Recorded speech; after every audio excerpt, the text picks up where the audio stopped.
Bon, bah, écoutez, bah, merci pour votre présence. Donc, comme d'habitude, l'association XCMS va vous présenter aujourd'hui les développements sous Windows Phone. Super, donc comme ça commence très bien. Non, non, du tout, du tout, du tout. Donc, c'est parti. Voilà. Donc, au niveau du développement, donc là, on présente Windows Phone 7.5, alias Mongo. Donc, il y a une toute nouvelle mouture au niveau des téléphones. Donc là, vous avez mes références. Donc en ce qui concerne l'agenda, je vais vous présenter pas mal de choses. Premièrement, Phone 7.5, ce qu'on englobe en fait complètement dedans. Quelques démos, donc à la fois Xena et Silverlight. Silverlight pour le côté applicatif et Xena pour tout ce qui est développement de vidéo. Vous avez l'extensibilité en termes d'infrastructure, puisque Windows Phone, c'est pas simplement un téléphone, c'est aussi un téléphone qui va vous permettre d'augmenter votre portabilité, votre extensibilité au niveau d'une infrastructure d'un écosystème Microsoft. Vous avez aussi tout ce qui est amélioration de la productivité. De l'architecture sous Windows Phone, là on est vraiment plus sur le côté développement. Et puis comment on fait pour distribuer des applications au sein du marketplace.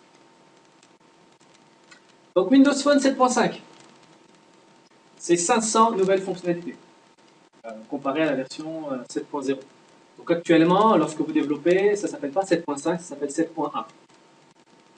Donc disponible bien évidemment à l'automne 2011. Donc là, il y a eu de nouvelles mises à jour qui se sont effectuées sur pas mal de téléphones. Maintenant, lorsque vous achetez un téléphone, il est directement upgradé à la version 7.5. Donc vous avez par exemple tout ce qui est utilisation de la communication par vidéo, par VoIP, etc. Donc vous avez l'ensemble des fonctionnalités au niveau de ça. Trois slogans essentiels lorsque vous allez commencer peut-être le développement. C'est faites de la communication énormément, il faut buzzer énormément, des bonnes applications, des applications utiles, et puis tout passe en fait, le web et au-delà, tout passe par le web. Donc ça, c'est un des leitmotifs de Microsoft là-dessus. Donc qu'est-ce qu'on retrouve en termes de nouveautés? Donc là, démo, ce qu'on peut faire, c'est je vais rester sur la partie un petit peu théorique, puis après on va réellement accéder au niveau du développement. Et je vais plus voilà, vous parler de la partie entreprise, et puis j'ai fait une coupure avant d'attaquer. Donc Windows Phone, comme je l'ai dit, c'est pas qu'un téléphone. Ça ne se limite pas à l'utilisation du téléphone. Vous avez trois types de piliers. Le premier pilier, c'est la productivité. Donc là, vous avez Outlook mobile, vous avez Lync. Donc Lync, en fait, c'est anciennement c'est Office Communicator. C'est le MSN de l'entreprise. Donc vous pouvez faire des conférences call, vous pouvez vous appeler vraiment n'importe où. C'est vraiment des connexions de mode. Et puis vous avez les applicatifs Office fournis dedans. Donc en termes d'infra, comme on l'a dit, vous avez votre infrastructure sur votre site, propre à vous, en privé, mais vous avez aussi le cloud computing. Donc c'est toutes les données qui sont hébergées dans les nuages. Vous pouvez y accéder sans aucun problème. Donc, utilisez bien évidemment l'infrastructure existante et puis vous avez pas mal de mécanismes de sécurité dédiés sur le téléphone. Et puis les applications professionnelles, aujourd'hui il y a 50 000 applicatifs qui sont disponibles dans Marketplace et ça ne cesse d'augmenter. Donc en termes de productivité, on a bien évidemment tout ce qui est référence à la suite Office, Office mobile. Donc vous avez Outlook mobile, vous avez Lync mobile, donc interagissez en temps réel. Vous avez voilà, donc Office mobile qui vous permet d'éditer, de lire vos documents Word, PowerPoint, etc. Vous avez l'ensemble des groupes de contacts professionnels et personnels qui sont liés dans votre téléphone. Donc là, c'est pas mal. En termes de nouveautés aussi, on a l'ensemble des filtres des emails, on groupe aussi les emails. Voilà, donc des vues par conversation. Vous avez des boîtes de messagerie liées. Ça peut être intéressant si vous avez des doublons, par exemple, dans vos contacts. Vous pouvez, ce qu'on appelle pincher Vous mettez vos emails personnels sur l'écran d'accueil. Ça se fait assez rapidement. Et puis, vous avez tout ce qui est relatif au calendrier. Donc, grossièrement, vous avez tout ce que vous trouvez sur votre applicatif desktop, vous le retrouvez sur téléphone. Et puis, vous avez un mécanisme de sécurité, Write Management Services, qui en fait vous permet de protéger la lecture ou l'écriture de vos documents. Donc, on a réellement des applicatifs, je dirais, avec une granularité, une finesse applicative au bout des mains. Donc, des vues consolidées par calendrier, donc là aussi ça ne bouge pas. Vous avez des recherches email sur le serveur, peut-être que toi qui voudrais faire des petits moteurs de recherche, bah, voilà. Tu as des API déjà faites, tu peux le programmer derrière. Donc voilà à peu près le panel au niveau d'Outlook mobile. Donc au niveau de Lync, donc Lync, comme je l'ai dit, c'est le MSN de l'entreprise. Donc vous faites énormément de choses. Vous conversez, vous faites du conf call, donc contact d'entreprise essentiellement. Voilà, vous pouvez mettre à jour votre statut. Alors oui, donc ça, les conf calls, c'est intéressant, puisque donc avant l'apparition de Lync 2010, qui est très récent et qui est gratuit, il y avait un applicatif qui était disponible, mais qui était non officiel. Et c'est vrai que c'était assez pénible justement pour l'implémenter. Or là, ça se greffe sans aucun problème sur une infrastructure déjà existante. Voilà en ce qui concerne Lync. En ce qui concerne Office, donc c'est le hub d'Office. Donc là, bah, écoutez, c'est assez simple. Pour les aficionados de SharePoint, pas mal. C'est une appli qui se fait où on se connecte assez simplement. À la fois du SharePoint sur site privé et à la fois du SharePoint online. Aucun problème là-dessus. Donc oui, synchronisation des documents effective. Vous avez aussi donc les documents Office que vous pouvez éditer, lire, envoyer, transmettre. Vous faites ce que vous voulez avec. Les PowerPoint, bien évidemment. Voilà, modification des PowerPoint. Stocker et partager, essentiellement avec SkyDrive. Voilà, c'est SkyDrive qui est lié avec votre compte Live ID, Windows Live ID. Et puis voilà, les documents que vous avez sur votre smartphone sont les mêmes que sur votre PC. Donc on a pas mal de fonctionnalités. Et bien évidemment, toujours la protection au niveau de RMS. Voilà pour la suite. Donc ce qu'on va faire, c'est que je vous vais présenter rapidement la partie développement. Donc oui, donc là on a l'infrastructure derrière. Alors au niveau du développement, alors, je vais essayer de retrouver pour pas voilà, pour essayer de faire un truc à peu près propre. Vous avez un SDK qui est fourni, qui est gratuit et qui vous permet en fait justement d'avoir un émulateur complet de votre téléphone. Donc ça c'est l'émulateur, non c'est pas ce que je voulais montrer. Donc on a l'émulateur et puis on a alors chose importante, vous avez un developer registration qui vous permet de débloquer votre téléphone et puis de publier vos applications sur votre propre téléphone à vous ou sur l'émulateur fourni. Et puis vous avez, voilà, dans les SDK, vous avez aussi l'application deployment qui vous permet, voilà, c'est en fait qui vous permet de déployer vos applicatifs. Donc vous avez, alors les containers aujourd'hui des fichiers Windows Phone, ce sont des XAP. Les XAP en fait, ce sont des fichiers relatifs au Silverlight. Silverlight qui est le flash killer de Microsoft. Donc grossièrement, comment ça fonctionne? Puis après on va retourner sur la slide. Donc vous avez le téléphone exactement à peu près aussi fonctionnel qu'un téléphone physique. Donc la partie graphique, la partie qui utilise le XNA, donc DirectX 9, tourne sans aucun problème dans l'émulateur. Donc ce que vous retrouvez en termes de performance sur votre émulateur, vous le retrouvez sur votre ordinateur, sur votre téléphone physique. Donc vous avez des samples, donc on va les lancer après tout à l'heure. Vous avez Internet dessus, tout ce qu'on a pour le moment. On a la partie aussi configuration au niveau des captures d'écran, au niveau de l'accéléromètre, de ce que vous pouvez faire en termes d'utilisation ergonomique sur le téléphone. Avant, ça n'existait pas. Il y avait une petite bidouille à faire, notamment avec la manette 360, à faire jouer l'aspect gyroscope accéléromètre. Donc maintenant, non. Donc vous pouvez voilà, prendre des photos et vous avez aussi la capacité d'utiliser l'API de recherche, en l'occurrence Bing Map. Donc, si vous développez des applicatifs, c'est très bien. Comme ça, vous n'avez pas à réellement vous arracher les cheveux sur comment tester votre applicatif. Donc pareil là, capture d'écran et et enregistrer l'image, ça vous permet de publier et de faire du buzz sur votre applicatif. On va revenir sur la partie sur la partie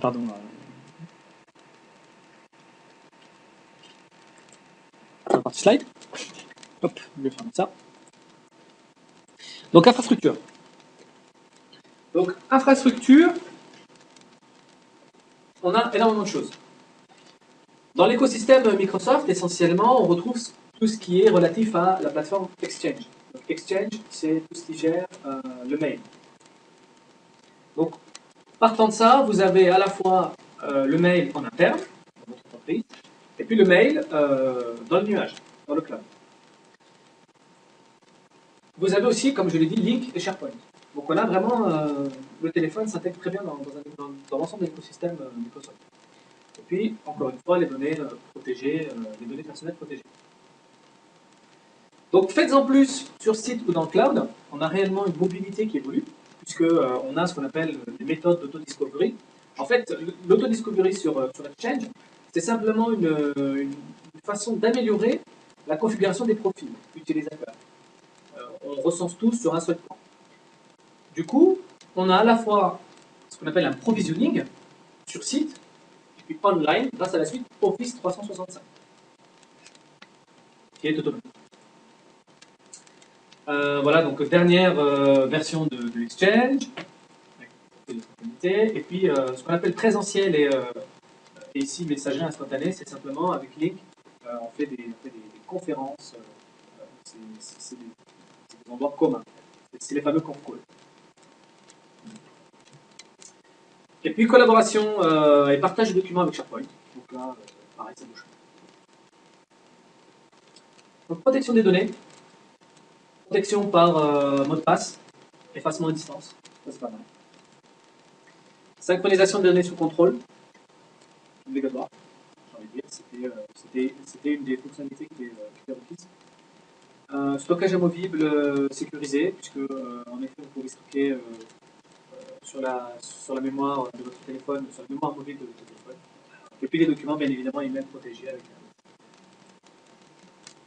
et protection native contre les malwares.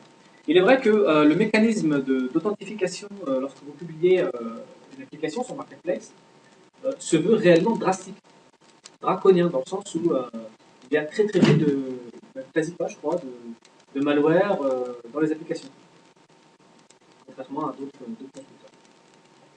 Donc architecture et développement, là ça va être un peu plus intéressant. On est réellement dans le développement.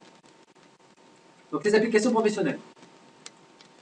Applications plus riches, développement de haute qualité, c'est vrai, comparé aux concurrents. On a réellement un SDK qui est vraiment pas mal. Donc au niveau des SDK, vous avez deux types de SDK qui existent. Un SDK public, que tout le monde a, et un SDK privé. Le privé, en fait, c'est destiné aux constructeurs. Par exemple, Nokia, avec le dernier téléphone, le Lumia, il y avait des applications comme Drive. Ces applications-là, en fait, sont codées en C++. C'est vraiment natif à l'application. C'est vraiment natif au téléphone. Et pour le moment, il n'y a pas de release actuelle au niveau d'un SDK public. Pardon, un SDK C++. Pour le moment, ça reste du C# ou du VB. Voilà, données protégées. Voilà, application et développement. Donc on a deux types de techno, Silverlight et XNA. Silverlight pour le côté applicatif et XNA pour le côté game. Vous avez aussi des intégrations avec Windows Azure et SQL Azure. Donc là, c'est Cloud Computing, c'est les bases de données hébergées dans le Cloud Computing. Et puis, vous pouvez étendre vos applications vers HTML5. Donc, aujourd'hui, je sais que vous développez, vous avez un concours, défi de test, vous faites du développement en HTML5. Vous avez un toolkit dédié qui s'appelle PhoneGap. PhoneGap qui vous permet justement de faire du développement HTML5, JavaScript, CSS. Voilà.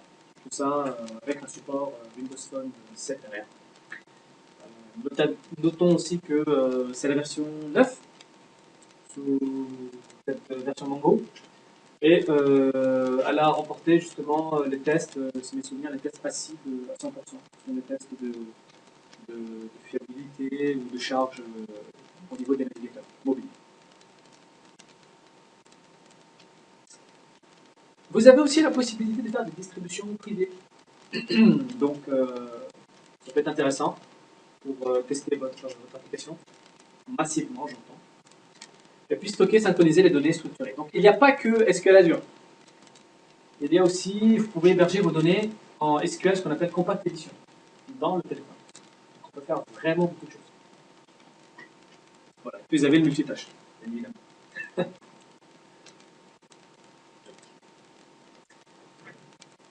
Architecture, par brique. Première brique, vous avez l'ensemble des ce qu'on retrouve au niveau du portail, du marketplace. Un qui s'appelle App Hub. Donc voilà, c'est concrètement les fonctionnalités. Donc ici, c'est simplement, vous avez des factures, marketplace, validation, donc il n'y a pas trop de... Vous avez du reporting au niveau de la business intelligence. C'est pas mal. Au niveau du cloud, pas mal de services. Vous avez donc Windows Azure, les Xbox Live, les notifications. Vous pouvez aussi passer par des identités fédérées. Donc là, c'est un peu plus... on rentre vraiment dans de la grande infrastructure d'entreprise. Au niveau du runtime, de ce qu'on retrouve à l'écran, donc Silverlight et Xena, pas mal de briques qui sont exploitées dans un sens où vous pouvez, aujourd'hui, lorsque vous développez un jeu sur... lorsque vous attaquez la techno Xena, par exemple, vous pouvez développer sur 3 plateformes. Seven, Xbox et téléphone. Donc déjà, vous êtes assez... vous avez déjà un panel assez large en termes de publication de jeux.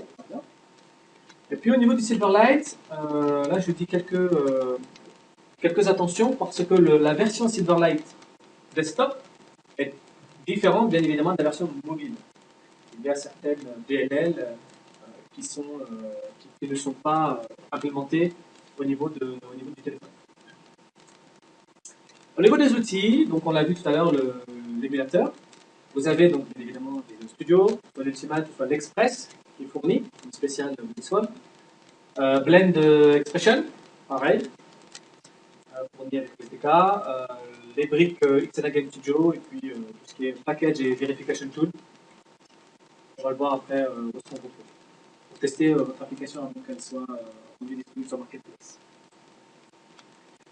Donc Silverlight, je parle pour les premières années. Essentiellement, c'est le langage qui est utilisé, c'est du XAML en termes de présentation, en termes de ce qu'on appelle le code behind, c'est C#. Donc là, c'est assez simple. Vous faites le drag and drop, et puis derrière, vous voyez ce qui est généré, et puis vous faites vos événements derrière. Pareil, interface métro, voilà, vous avez quelque chose qui est assez punchy. Donc XNA, voilà, 2D, 3D, haute performance pour les jeux vidéo, et puis voilà, vous pouvez développer pour 360, Windows, Vue, donc c'est arrêté plutôt, et puis téléphone. Les briques, au niveau du terminal, ce qu'on en retrouve, il y a pas mal de choses. Caméra, accès au flux vidéo direct, réalité augmentée, qui est aspect aussi au niveau des capteurs gyroscope, accéléromètre, GPS, ou GPS, ou AGPS, ça s'appelle, synchrone. Ouais, vous avez donc la partie réseau, si ça ne bouge pas, la partie données, nouveauté au niveau du SQL Compact Edition. Ça peut être intéressant si vous développez des applicatifs pour la base de données, par exemple de la synchro entre une infrastructure déjà existante, une grosse infrastructure, et puis votre téléphone. Les applications natives, donc Bing Maps, email, téléphone, mise à jour des statuts sociaux, et puis le moteur de recherche. Et puis les contrôles, voilà. Donc là, ça reste somme toute assez standard. Donc avec l'expérience métro, on a ce qu'on appelle les fameuses tuiles, c'est les vignettes dynamiques. Voilà, un framework beaucoup plus complet, des vignettes multiples. Vous avez le deep toast, en fait, ce sont des notifications qui s'affichent en haut en haut de votre téléphone, et vous pouvez aller sur un lien dessus. Le deep toast, voilà, c'est simplement une notification push qui est qui va beaucoup plus loin. Et puis les hubs, voilà, recherche, musique, images, vidéo. Donc on a pas mal au niveau de l'expérience métro, on a pas mal de choses. Donc on a ce qu'on appelle les background agents, qui sont des fonctionnalités qui vous permettent de faire pas mal de choses et qui tournent en fond de tâche, mais avec bien évidemment certaines limites. Donc tout ce qui est autorisé, donc TOS, comme on l'a dit, localisation, réseau, stockage, base de données, et puis des API différents. Et puis tout ce qui est interdit, notamment utiliser le micro, les caméras, tout ce qui est capteur, audio, j'ai envie de dire pour une simple et bonne raison, qu'on évite d'accéder à certaines informations assez sensibles, notamment, moi je pense, au niveau des capteurs, en termes de récupération de position. Des nouveaux scénarios, voilà, concrètement, on a de la réalité augmentée, des applications métiers, du multiplayer et puis du search engine. Distribution. On va pas avoir distribution, je vous fais une petite démo. Ce qu'on peut retrouver, si vous voulez attaquer le développement. Alors, donc une fois que vous avez votre SDK, vous dites, ah ok, comment je fais pour développer? Alors, vous avez énormément de guides, de tutoriaux, de ressources sur Windows Phone. Si vous souhaitez commencer par un applicatif, assez simple, vous avez le School Starter Kit qui est mis en place. Alors concrètement, ça ressemble à quoi? Donc là, vous avez un projet Windows Phone, donc c'est la fameuse solution du School Starter Kit. Hop, hop. Donc en fait, si on la compile,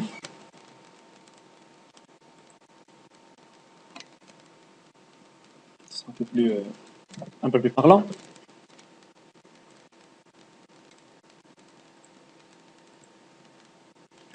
On va arrêter ça. On va attendre un petit peu. Donc bien évidemment, vous faites nouveau projet Windows Phone, vous avez des solutions déjà définies. Faire une application Silverlight, faire une application XNA, etc., etc. Donc là, ça rame un peu, c'est un peu normal. Tac, tac. Donc cet applicatif School Starter Kit gratuit, elle vous permet d'avoir déjà des briques fonctionnelles pour développer, je ne sais pas si vous avez un site associatif à faire, si vous voulez simplement vous lancer dans le développement initial, vous avez déjà un sample ici avec la partie panorama, c'est la navigation panoramique. Alors, on va attendre un petit peu encore. Donc est fourni les ressources de localisation.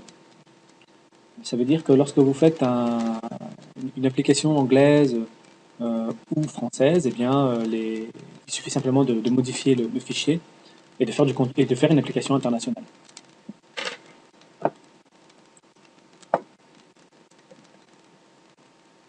Tac.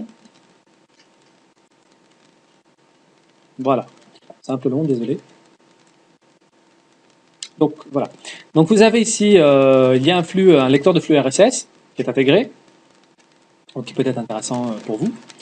Pareil, tout ce qui est contact, donc là ils sont définis en dur. Tout ce qui est association aussi, tout ce qui est information, athlétisme, vous pouvez mettre des liens. Vous avez les plans, Big Maps, etc. derrière. Donc il vous faut une API. Donc là, elle est spécifiée. Il vous le demande, hein. Le clipping n'est pas configuré. Et puis voilà, tout ce qui est météo. Donc ça, en fait, c'est vraiment l'application, je dirais, standard, simple, qui vous permet de développer vos applicatifs assez rapidement.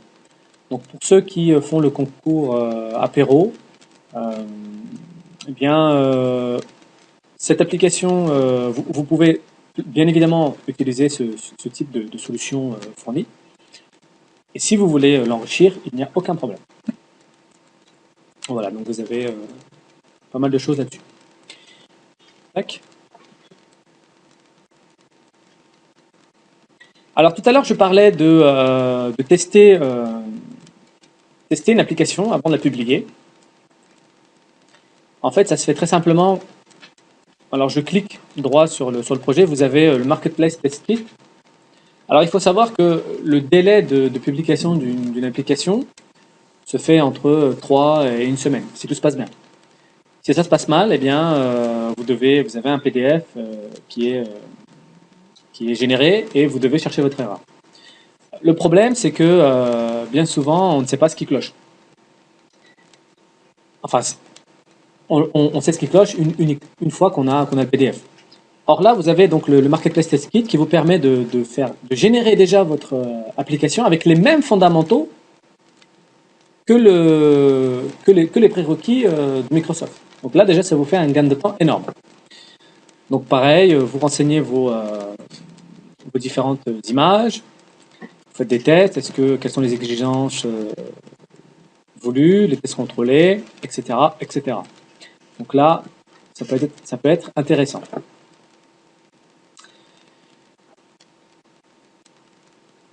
Vous avez aussi d'autres types de templates fournis. Alors voilà, je vous en ai préparé certains. Vous avez donc Starter Kit for School, vous avez le podcast. Pareil, si vous voulez publier, je vais fermer celui-là. Si vous voulez faire un lecteur de podcast,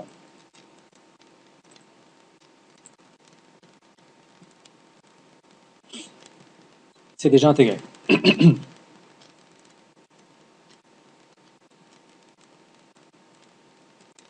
Alors bien sûr, vous pouvez débugger à tout moment, soit dans le téléphone, ou soit dans l'émulateur. Je vais relancer. Tac.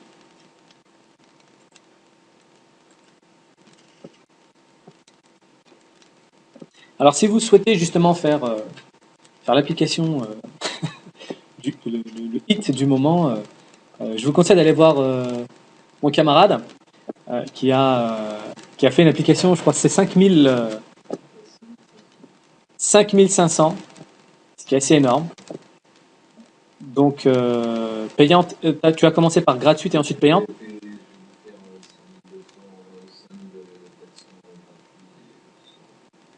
Voilà, donc comme quoi que c'est assez simple de développer et de publier un applicatif qui peut s'avérer payant et voilà, et puis vous donner pas mal de visibilité dessus, quoi.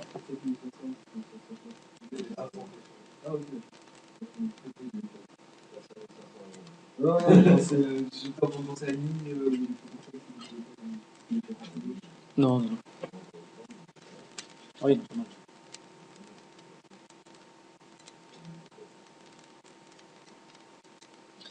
Voilà. Donc je fais cette démo, puis ensuite je reviens à la slide. Et une fois que j'ai fini la slide, on regarde à peu près l'aspect jeu vidéo. Concrètement, ce qu'on peut faire, quel est le rendu. Parce qu'il est vrai qu'on se demande parfois qu'est-ce que cette belle machine peut faire. Donc voilà, donc là vous avez, c'est le même genre, hein.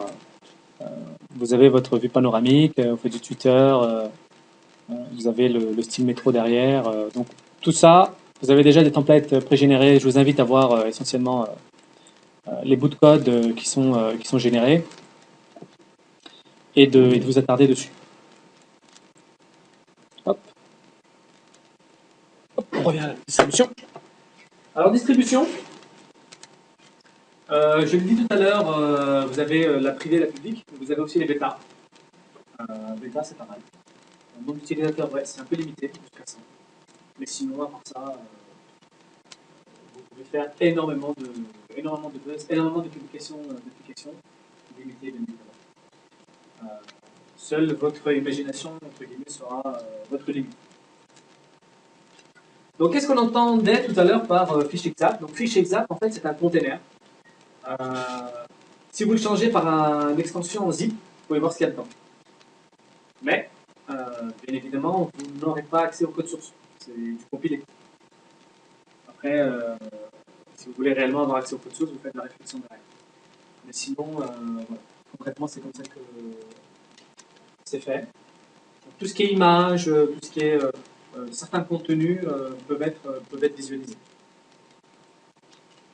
Donc le processus de déploiement est assez simple. Vous développez, vous débuguez, vous soumettez votre application. Ensuite, elle est certifiée, signée, et une fois que tout passe, eh bien, vous avez les déploiements de services qui se mettent en place, une petite notification, et puis vous êtes sur le marketplace. Donc, cycle de vie de l'application, vous développez, débuguez, vous allez sur le portail développeur App Hub, vous inscrivez. Une fois que vous êtes inscrit, eh bien, vous soumettez, c'est le même mode opératoire. Et une fois que c'est soumis, votre applicatif est stocké dans un entrepôt de données. Et puis voilà, après vous téléchargez dans les catalogues associés, aussi simplement. Donc les développements, bien évidemment, se font en Silverlight et Xena pour simplifier le travail. En termes d'unification, j'ai envie de dire. Vous avez le try and buy, une fonctionnalité qui vous permet de rendre votre applicatif à l'essai pendant un bout de temps, et puis ensuite de le rendre payant. Et puis en termes de facturation, c'est 30% pour Microsoft et 60% pour l'éditeur. Entre guillemets, ça peut être pas mal. Donc quelques ressources qui sont disponibles dans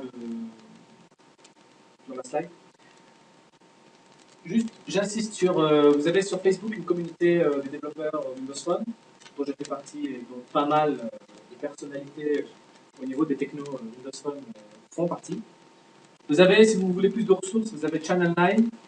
Channel 9 qui est la plateforme, entre guillemets, qui est la plateforme de Microsoft en termes de contenu, je dirais, avant-gardiste.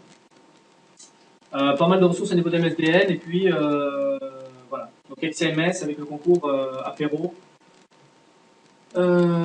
qui vous permet de gagner des cadeaux. Et puis avec comme thème Green IT, l'éducation, les réseaux sociaux ou les associations. Donc, voilà. Donc, date butoir, si les souvenirs sont bons, c'est 29 février. Pour publier l'application, c'est le 7 février sur Marketplace. Puis après, il y a un petit temps d'attente pour savoir si tout est validé. Donc retournons au niveau des capacités du téléphone. Alors tout à l'heure, je vous parlais de la 3D. Alors je vais vous sortir un sample qui s'appelle Skinning Sample. Alors à la base, Skinning Sample a été fait pour Xena. Hop, on va la trouver. Pour Xena, et ça permettait justement de modéliser des personnages. Donc ce Skinning Sample est toujours d'actualité, puisqu'il permet aux développeurs de jeux vidéo bien d'avoir déjà les briques nécessaires, les DLL aussi nécessaires pour jouer les personnages dans leur propre moteur de jeux vidéo. Et voilà, ok, c'est bon. Donc je l'ai déjà là. Voilà, ça va être un peu plus simple. Voilà concrètement ce que ça donne. Hop.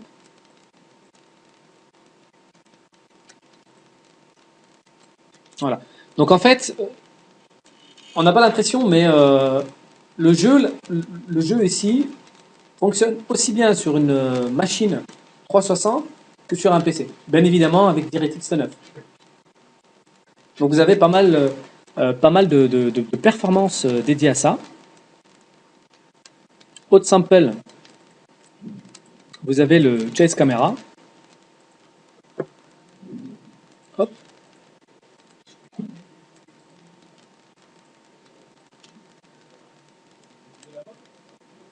Un petit peu.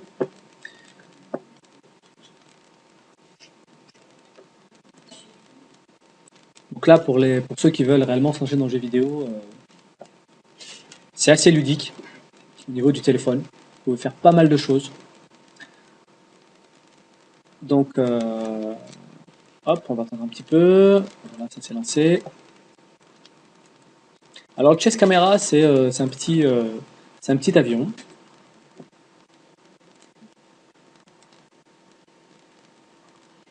C'est un petit avion. Alors, on va voir concrètement comment il se comporte dans l'émulateur. Hop, hop, hop. Voilà. On va réduire.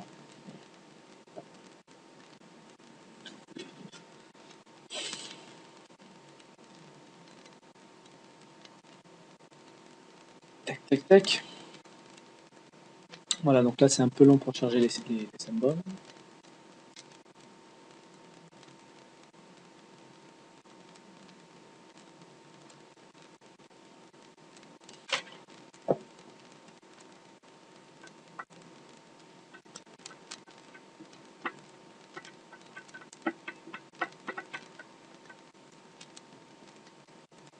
Normalement c'est pas aussi long. Ah non, c'est assez rapide. C'est juste moi qui ai qui a pas mal bidouillé sur mon visual, donc voilà, les copies des symboles, ça met un peu de temps.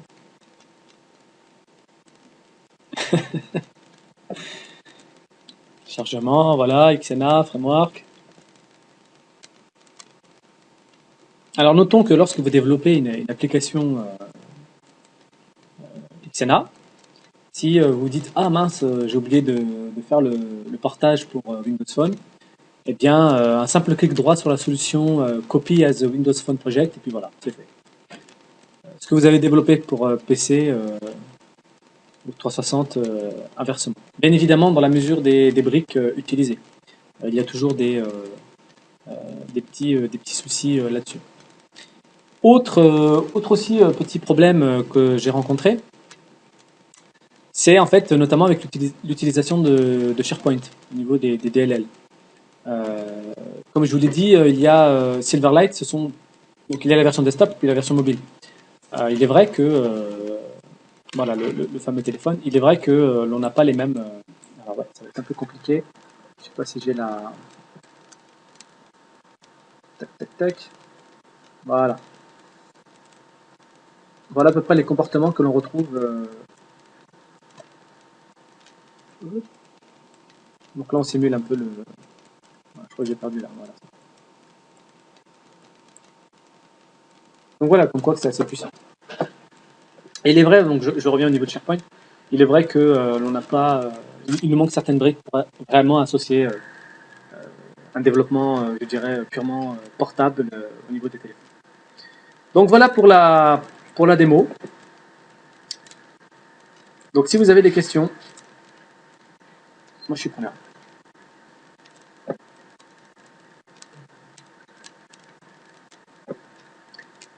Non, personne?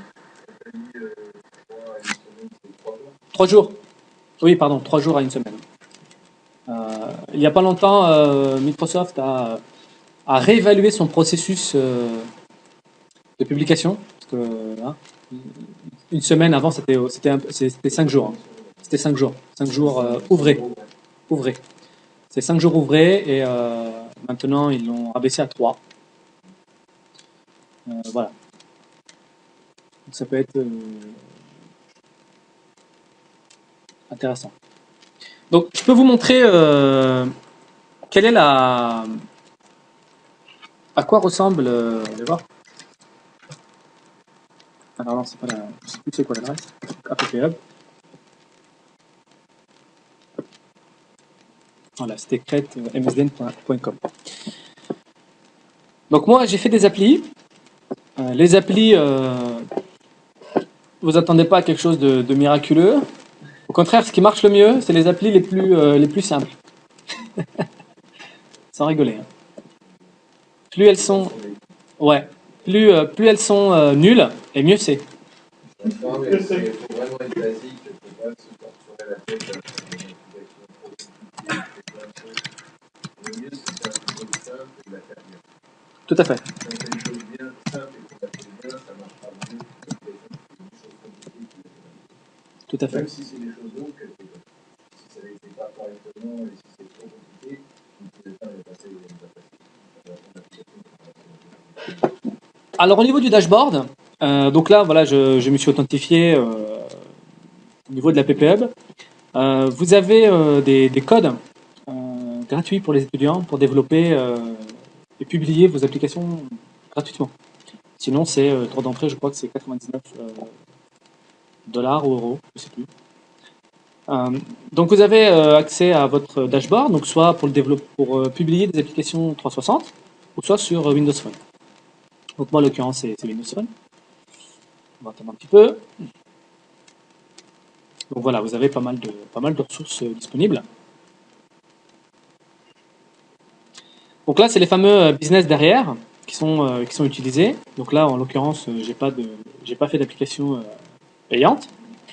Donc j'ai quatre applications. Et vous avez ici les charges cumulées. Donc moi, j'ai pas beaucoup. 2544, c'est vraiment pas beaucoup. Mais juste pour vous montrer que les applications les plus basiques sont vraiment les plus téléchargées. J'ai l'application Ronron qui fait simplement que lire un ronron d'un chat. Et ça a été téléchargé 1472 fois. Donc voilà, donc vous avez vraiment des applications. C'est la boîte à meux. C'est la boîte à meux, mais version chaton. Ah bah écoute, je suis super fier parce que même Waf Waf 827 fois. Donc voilà, donc honnêtement, une appli comme Color Paint qui est un peu mieux codée, bah écoute, c'est 54 fois. Donc voilà, je rejoins exactement ce que disait mon camarade parce que il s'avère que parfois les applications les plus inutiles sont les meilleures. Donc voilà. Bon bah écoutez, je vous remercie de votre attention et puis à bientôt. Allez, ciao.